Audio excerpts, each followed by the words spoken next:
साधना का श्राप। शांति नाम की एक युवा लड़की एक छोटे से गांव में रहती थी। वह सुंदर और मासूम थी, लेकिन उसका दिल किसी और के लिए धड़कता था। वह लड़का अर्जुन गांव का सबसे आकर्षक और प्रतिभाशाली युवक था। अर्जुन के आकर्षण ने शांति को उसकी ओर खींच लिया, लेकिन अर्जुन को शांति में कोई रुचि नहीं थी। यह एक तरफा प्रेम शांति के लिए धीरे धीरे जुनून बनता गया।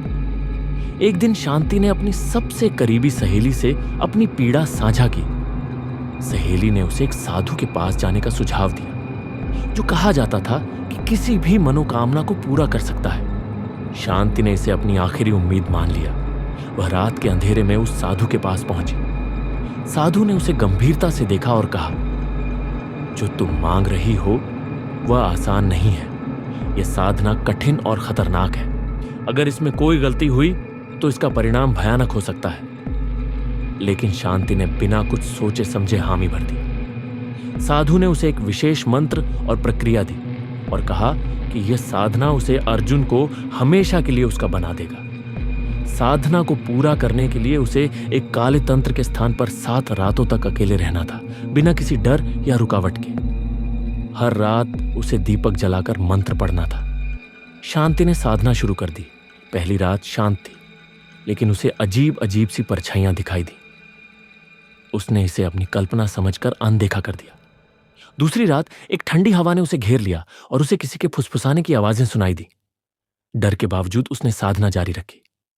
तीसरी रात उसे अर्जुन का चेहरा दिखा, लेकिन उसका चेहरा विकृत और डरावना था।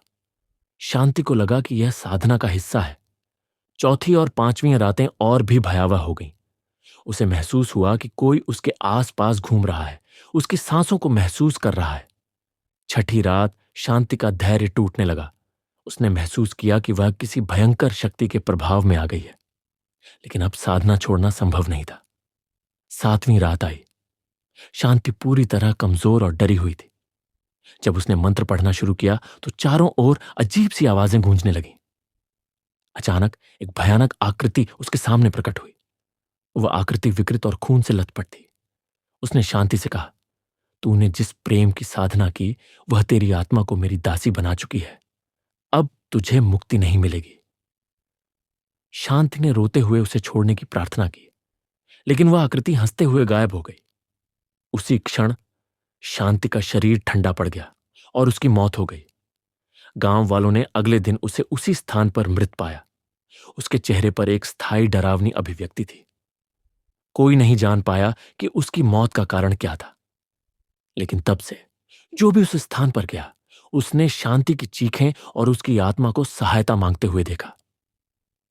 यह कहानी गांव में चेतावनी बन गई कि कभी भी तांत्रिक साधना के साथ खेलना नहीं चाहिए।